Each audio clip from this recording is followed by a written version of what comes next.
the channel. If you're new to the channel, I'm Nigel. I'm from the Norfolk Fishing Channel. Today's a real quick video on how I grow my own worms. So let's get into it. Doesn't take a lot. Just in the garden, I've got a little poly box.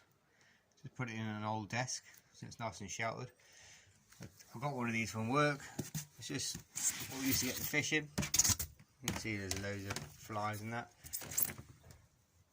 I've got a lid on it, I weigh it down, and I've got a friend who's got a small holding, and she bought me a couple of bags of manure.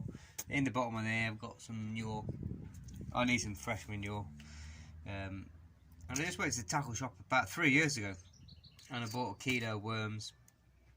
I knew about 15 quid, and I went to the river and I didn't use them all, and I thought I'd start my own wormery.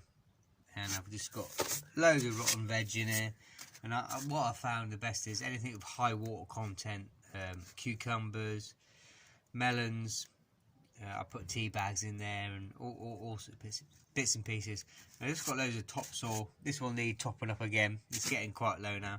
I need some fresh manure and some more topsoil, but this has kept me going for the last 3 years. And I went to it the other day, and it's just absolutely. I don't use it for the winter. I'm gonna feed it up through the winter. And I found the other day all rotten peaches, great, they just love it. But there's just so many worms in here at the minute.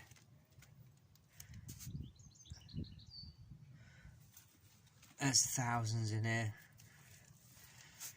As long as you keep it moist,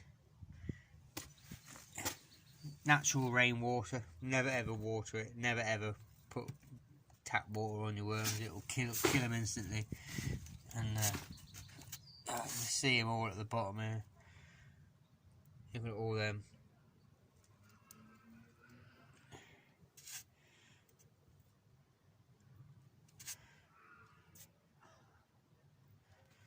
There's thousands in there, and they're breeding as well.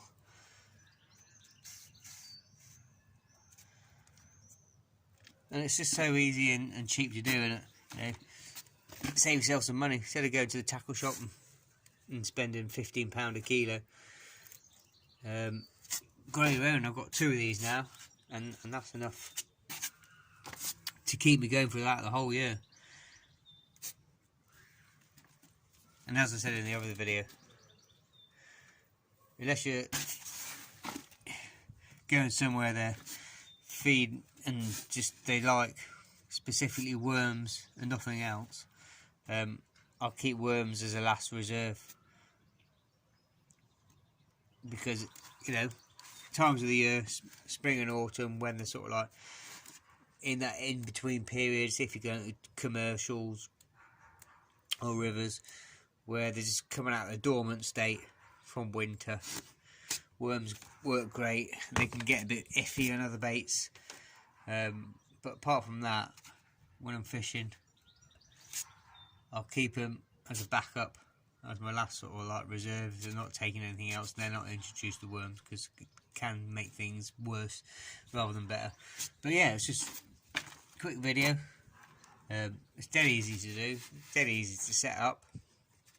Why don't you give it a go? You know, just a nice poly insulated box. You want to let the air get in. You don't want to. You want to get it too wet. Make sure there's a lid on it. You don't want to let them get waterlogged. Make sure it can drain out from underneath. Make sure they've got plenty of food. Make sure they're dark. Make sure they're cool. And they'll just keep themselves happy, and they'll breed. And yeah, so there you go. Just a quick video how to grow your own worms. Have a nice couple of boxes. It's quick, it's easy, it's simple, it's cheap. Save you loads of money, loads of time going to the tackle shop. Give it a go yourself. Any questions? Drop me a line. Take care.